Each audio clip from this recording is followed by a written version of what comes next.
నా బిడ్డ, నేను ఎవరో నీకు తెలియకపోవచ్చు, కాని నీ గురించి నాకంతా తెలుసు.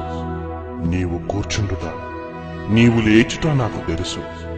నీ నడక, నీ పడక, నీ చర్యలన్నీ నాకు బాగా తెలుసు. నీ తల వెంట్రుకల లెక్క కూడా నాకు తెలుసు.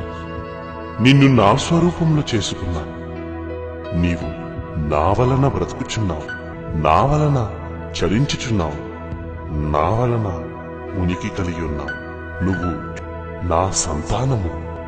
జగత్తు పునాది వేయబడక ముందే నిన్ను ఏర్పరచుకున్నాను. గర్భములో నేను నిన్ను రూపించక ముందే నీవు నాకు తెలుసు. నీవు పిండముగా ఉన్నప్పుడే నేను నిన్ను చూశాను. నీకు కలిగిన ఎముకలన్నీ నాకు మరుగై ఉండలేదు.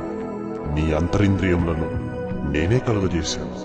నీ తల్లి గర్భముందు నేనే నిన్ను నిర్మించాను.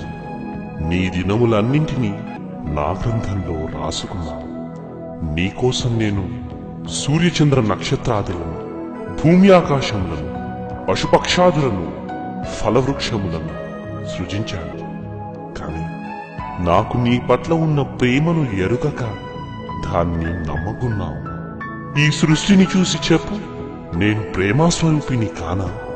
నా ప్రేమను నీపై కుమ్మరించాలన్నదే నా కోరిక. నేను ఎందుకు ఇంత ప్రేమను చూపుతున్నానా అని అనుకుంటున్నావా? నీవు నా బిడ్డవు, నేను నీ తండ్రిని. ఈ లోక తండ్రి కంటే నిశ్చయముగా మంచి యువులను నీకు అనుగ్రహిస్తున్నాను.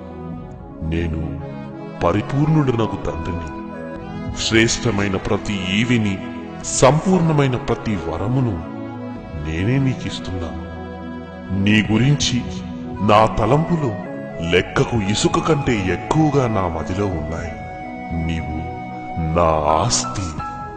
నీ గురించి నేను ఇంతగా అనుకుంటే నువ్వు మాత్రం చిన్న చిన్న కష్టాలు వస్తే, చిన్న చిన్న సమస్యలు వస్తే నేను లేను అనుకుంటున్నావు. నన్ను దూషిస్తున్నావు. ఆదరణ కొరకు ఎవరి దగ్గరకో వెళుతున్నావు. బిడ్డ, నీ కష్టాలలో, శ్రమలలో, కన్నీళ్లలో, ఇబ్బందులలో నేను ఇచ్చు ఆదరణకు మించిన ఆదరణ ఎవరైనా ఇవ్వగలరా? నేను గొప్ప ఆదరణకర్తను కానా? విరిగిన హృదయం కలిగున్నావా? నీ మనస్సు నలిగిపోయిందా? బాధపడకు, నీకు నేనున్నాను. ఒకరోజు నీ కన్నుల నుండి ప్రతి బాష్ప బిందువును తుడిచివేస్తాను. ఈ భూమిపై నీవు నా కొరకు అనుభవించిన బాధలన్నిటినీ తుడిచేస్తాను. నేను నిన్ను ప్రేమించు నీ తండ్రిని. నా కుమారుడును, నీ అన్నయ్య అయిన యేసుక్రీస్తు కూడా నిన్ను ప్రేమిస్తున్నాడు. ఈ సృష్టిని చూసి నా ప్రేమను అర్థం చేసుకోవట్లేదని క్రీస్తును మీ కొరకు పంపాను. క్రీస్తు నా స్వరూపం. పాపమనే బంధకాల నుండి నిన్ను విడిపించడానికి నా కుమారుడైన క్రీస్తు నీ కొరకు తన రక్తాన్ని ధారపోశాడు. క్రీస్తు మరణం ద్వారా నా ప్రేమను నీకు చూపించాను. నా ప్రేమను నీకు తెలియచేయడానికి ఇంతకు మించి ఇంకేం చేయగలను?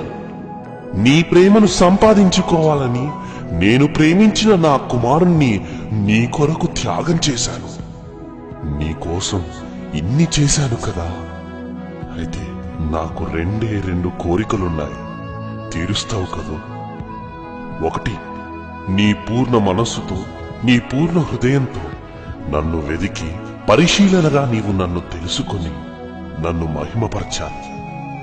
ఇక రెండవదిగా, నిన్ను వలె నీ పొరుగువాన్ని ప్రేమించాలి.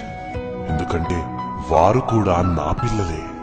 వారు కూడా నా దగ్గరకు రావాలి అన్నది నా కోరిక.